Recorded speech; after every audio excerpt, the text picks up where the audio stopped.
சடனா யாராவது மயக்கம் போட்டு விழுந்தாங்கன்னா அவங்க என்ன மாதிரியான ஷாக்ல விழுந்தாங்கன்னு நீங்க தெரிஞ்சுக்கணும். கண்டிப்பா இந்த 5 விதமான ஷாக்ல ஏதோ ஒரு ஷாக்ல தான் விழுந்திருப்பாங்க. நீங்க 5 ஷாக்கையும் தெரிஞ்சுக்கங்க. First septic shock. வைரஸோ பாக்டீரியானால அவங்க பாடி இன்ஃபெக்ட் ஆயிருந்துச்சுன்னா அவங்க பிளட் பிரஷர் லோ ஆகி அவங்க மயக்கம் போட்டு விழுந்திருக்கலாம். இது யூசுவலா குழந்தைங்களுக்கும் வயசானவங்களுக்கும் நடக்கும். சோ விழுந்த உடனே அவங்க பாடி டெம்பரேச்சர் எப்படி இருக்குன்னு பாருங்க. ரெண்டாவது அனஃபிலட்டிக் ஷாக்.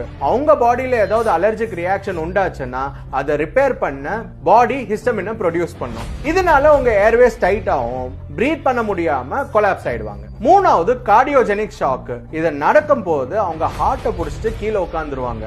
அப்பவே நீங்க தெரிஞ்சுக்கலாம் இது ஹார்ட் சம்பந்தப்பட்ட விஷயம். ஒன்னு அவங்களுக்கு ஹார்ட் டேமேஜ் ஆயிருக்கலாம், இல்லனா ஹார்ட் ப்ராப்பரா பிளட் பம்ப் பண்ணாம போயிருக்கலாம். நாலாவது ஹைப்போவால்மிக் ஷாக். அவங்களுக்கு எங்கேயாவது அடிபட்டு பிளட் எக்ஸஸா லாஸ் ஆச்சுன்னா அவங்க மயக்கம் போட்டு விழுவாங்க. இது யூசுவலா இன்ஜுரினால நடக்கும். 1/5 ஆஃப் த பிளட் லூஸ் ஆனாலே அவங்க மயக்கம் போட்டு விழுந்து